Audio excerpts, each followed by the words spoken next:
Assalamualaikum warahmatullahi wabarakatuh dan salam sejahtera. Selamat datang ke siri yang keempat perkongsian kita tentang seni kepimpinan berwawasan berasaskan kepada perbincangan dalam buku Seni Kepimpinan Politik Tun Mahathir ini. Untuk siri yang keempat ini saya akan berkongsi topik masalah sebagai sumber pembelajaran kepimpinan. Seperti yang dibincangkan di dalam siri ketiga yang lepas, Tun Mahathir adalah seorang pemimpin yang menganggap kepimpinan itu sebagai satu pendidikan dan beliau meletakkan dirinya pada kedudukan sebagai seorang pelajar kepada kepimpinan. Seperti kata Simon Sinek, leadership is an education and the best leaders think of themselves as students, not the teachers. Tun Mahathir berusaha mempelajari setiap perkara baharu dalam kepimpinan melalui setiap masalah yang ditemuinya. Setiap kali menghadapi masalah kepimpinan, beliau akan menggunakan pendekatan pembelajaran berasaskan masalah ataupun problem based learning (PBL) yang dikuasainya melalui bidang perubatan. Kata beliau di dalam A Doctor in the House, "My training as a doctor also helped me to approach problems in a rigorously methodical and logical manner. Another skill that would help me in politics." Maksudnya, latihan sebagai seorang doktor membantu saya mendekati masalah dengan cara yang sangat tersusun dan logik. Satu lagi kemahiran yang dapat membantu saya di dalam politik. Dalam perkongsian siri yang ketiga lepas juga, kita telah menemui kenyataan dan fakta tentang Tun Mahathir yang menganggap dirinya sebagai ahli politik yang menjadi doktor. I was a politician first who became a doctor. Dan seterusnya kata beliau, in medicine, when you have a problem, you go into the history, do some physical examination, x-ray, and diagnose the disease and give treatment. In politics, it is the same. Administration is also the same. You have a problem, you get to the origins, the problem's history, look at what contributed to the problem, the nature of it, and prescribe medicine for it. Dalam perubatan, apabila anda menghadapi masalah, anda akan melihat sejarahnya, melakukan pemeriksaan fizikal, x-ray dan mendiagnosis penyakit serta memberikan rawatan. Begitu juga di dalam politik. Pentadbiran juga sama. Anda mempunyai masalah, anda akan menyiasat puncanya, asal-usul dan sejarah masalah tersebut. Melihat kepada apa yang menyebabkan masalah tersebut, sifatnya dan seterusnya memberikan ubat yang sesuai untuknya. Kenyataan ini dengan jelas menggambarkan bahawa sebagai pemimpin politik, beliau mengaplikasikan kemahiran ahli perubatan di dalam kepimpinan politiknya, iaitu melaksanakan proses diagnostik ketika berhadapan dengan setiap masalah. Proses diagnostik adalah sebahagian daripada proses penting dalam pembelajaran berasaskan masalah ataupun problem based learning (PBL). Secara terperinci, hujah ini diperkukuhkan lagi daripada hasil kajian pakar dan ahli akademik berkaitan kepimpinan Tun Mahathir.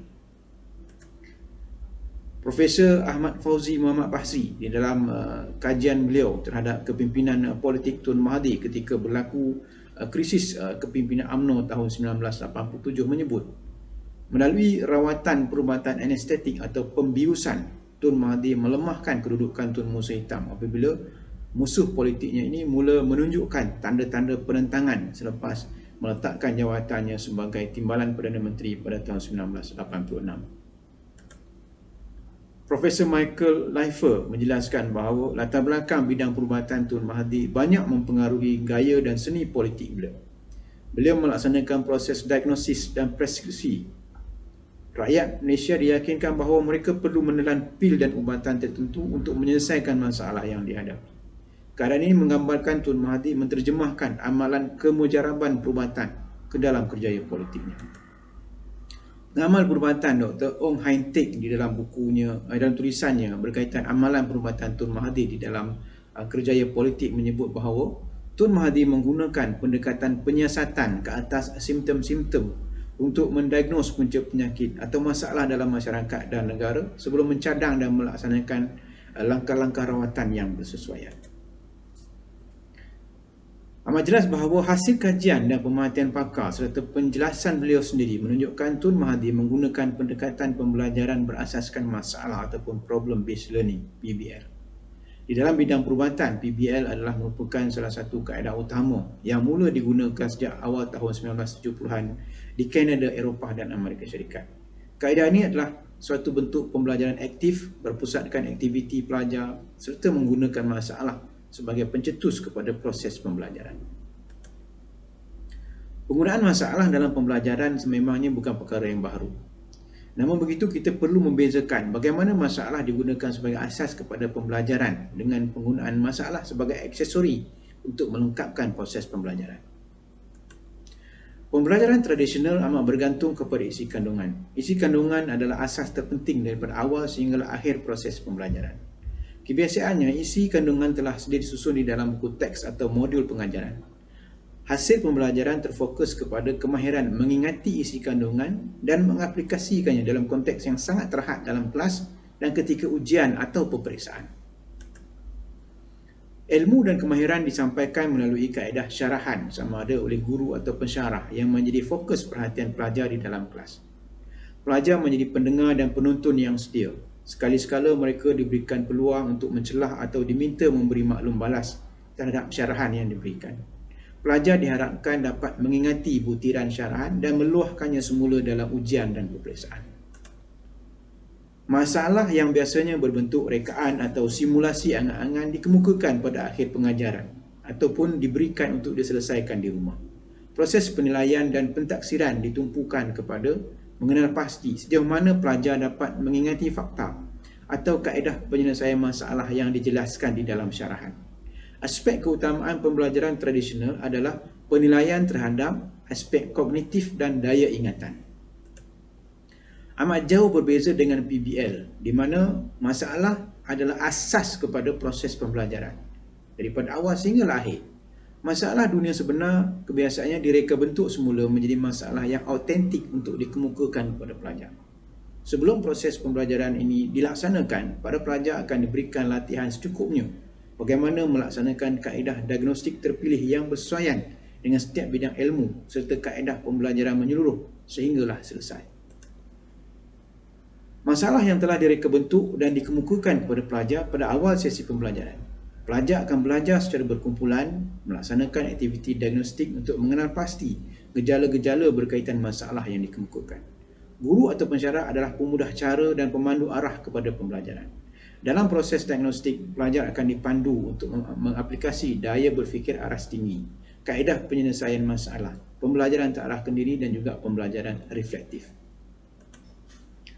Hasil proses diagnostik secara berkumpulan adalah dalam bentuk isu pembelajaran lanjutan. Isu pembelajaran lanjutan ini akan diterokai dalam proses pembelajaran terarahkan diri, iaitu suatu proses mempelajari isi kandungan secara meluas dan mendalam serta membina kemahiran insaniah sepanjang proses pembelajaran berjalan.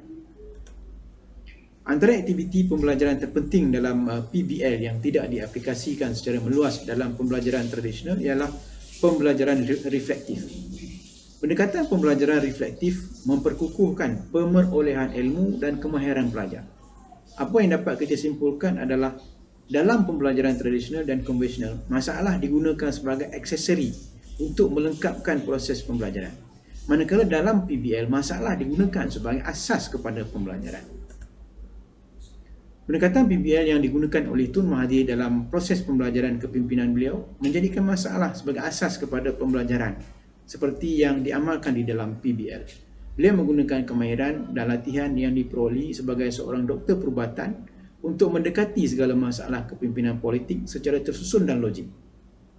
Bagi tuan-tuan dan puan yang berminat untuk mempelajari konsep asas PBL ini dan pelaksanaannya secara terperinci, saya jemput untuk menonton 25 siri video yang saya sediakan di dalam channel ini. InsyaAllah kita akan bertemu lagi dalam siri yang kelima untuk membincangkan topik Tun Mahathir dan masalah kepimpinan merujuk kepada memoir beliau iaitu A Doctor in the House.